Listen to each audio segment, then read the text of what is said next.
Friends, welcome back to my channel. నేను మీ అరుణ. ఈరోజు వీడియోలో సేమ్ బయట కొనే అప్పడాలు ఎలా ఉంటాయో అలానే యాస్టీస్ వచ్చేటటువంటి అప్పడాల రెసిపీని నేను మీకు చూపిస్తానండి. ఇంట్లోనే ఈజీగా టేస్టీగా తక్కువ ఇంగ్రీడియంట్స్తో తక్కువ టైంలో సింపుల్గా ఇంట్లోనే తయారు చేసేసుకుందాము. మినప అప్పడాలు ఎలా తయారు చేయాలో చూసేద్దాం రండి. దీనికోసం ముందుగా ఒక మిక్సింగ్ బౌల్ తీసుకోండి. 1 కప్పు మినపప్పు యాడ్ చేసుకోండి. ఈ మినపగుళ్ళు మొత్తాన్ని మెత్తగా పౌడర్ లాగా గ్రైండ్ చేసుకోండి. ఎక్కడా కూడా మినపప్పు తగలకూడదు, అంతా మెత్తగా మిక్సీ చేసుకోవాలి. ఇలా మిక్సీ చేసుకున్న పౌడర్ని ఒక ప్లేట్లో తీసుకొని జల్లెడ పెట్టి అందులో వేసి జల్లించుకోవాలి. ఎక్స్ట్రా ఏమైనా ఉంటే పైన ఉండిపోయి మెత్తడి పిండి మనకు వస్తుంది. అప్పుడు మాత్రమే మనకు పర్ఫెక్ట్గా వస్తాయి అప్పడాలు అనేవి.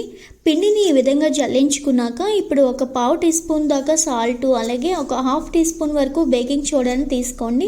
వంట సోడా అంటారు కదండి, దాన్ని 1/2 టీ స్పూన్ తీసుకొని పిండి అంతా బాగా కలుపుకోవాలి. ఇలా మిక్స్ చేసుకున్న తర్వాత ఇందులోకి కొద్దిగా వాటర్ని యాడ్ చేస్తూ పిండి ముద్దలాగా ప్రిపేర్ చేసుకోండి. ఈ పిండిని మరీ చపాతీ పిండి అంతా సాఫ్ట్గా కాకుండా కొంచెం గట్టిగానే కలిపి ఉంచుకోవాలి.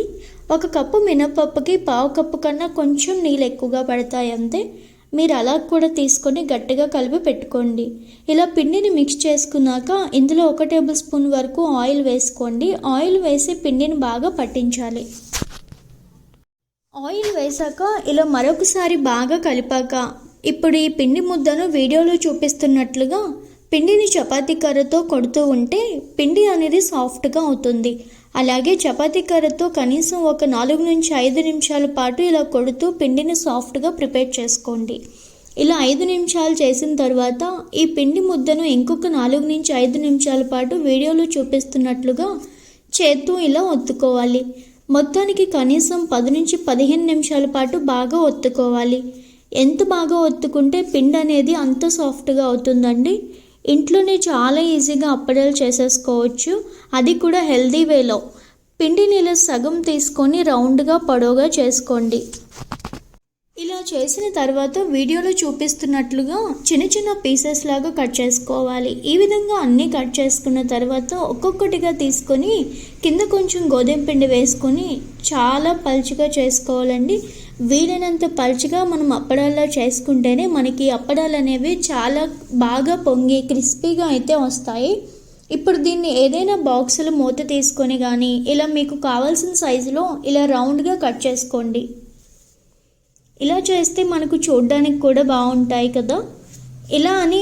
అలానే అన్నీ చేసుకొని కట్ చేసుకోండి. చాలా పలుచగా ఒత్తుకోవాలండి, అప్పుడే బయట కొన్నట్టే వస్తాయండి. ఇలా అన్ని అప్పడాలు చేసుకున్న తర్వాత వీటిని ఒక ప్లాస్టిక్ కవర్ మీద కానీ కాటన్ క్లాత్ మీద కానీ లేదంటే ఇలా ప్లేట్లో కానీ వేసి ఇంట్లోనే ఫ్యాన్ కింద ఆరబెట్టుకోండి. మరీ చెప్తున్నానండి, చాలా పల్చగా మనం చేసుకుంటే మాత్రమే మనకి క్రిస్పీగా వస్తాయి. మనం పల్చగా చేసుకోకుండా కొంచెం లావుగా చపాతీలో పాముకున్నా సరే మనకి అప్పడాలు అనేవి పొంగవు, గట్టిగా వస్తాయి, క్రిస్పీనెస్ అనేది ఉండదు. ఎండ ఉంటే కనుక ఎండలో కూడా ఈచ్ సైడ్ 20 నిమిషాలు ఉంచితే సరిపోతుంది. అలాగే ఫ్యాన్ కింద అయితే ఈచ్ సైడ్ 2 గంటల పాటు ఉంచితే డ్రై అయిపోతాయి. చూడండి, కొంచెం మడతలు పడ్డాయి కదా, ఆరిపోయాయి. ఇప్పుడు వీటిని రివర్స్ చేసి వాళ్ళతో ప్రెస్ చేస్తే కనుక షేప్ అనేది బాగా వస్తుంది. 1 అవర్ పాటు అన్నీ బాగా ఆరిపోయాయి కదా. ఇప్పుడు వీటిని డీప్ ఫ్రై చేసి చూద్దాం. నూనె బాగా వేడయ్యాక మాత్రమే మనం వేయాలి. నూనె వేడెక్కక ముందు మాత్రం వేసామంటే కనుక అప్పడాలు అనేది మనకు పొంగవండి. నూనె మరీ ఇంత బాగా వేడయ్యాక మాత్రమే చూడండి ఎలా పొంగుతున్నాయో.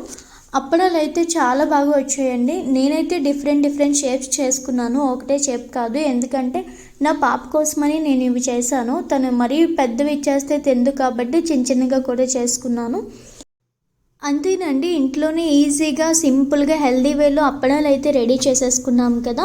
అలాగే మీకు ఈ వీడియో మీకు నచ్చుతాయి కనుక నా ఛానల్ని లైక్ చేసి షేర్ చేసి అలాగే మీరు కూడా ఈ రెసిపీని ట్రై చేసి మీకు ఎలా అనిపించిందో నాతో షేర్ చేసుకోవడం మర్చిపోవద్దు.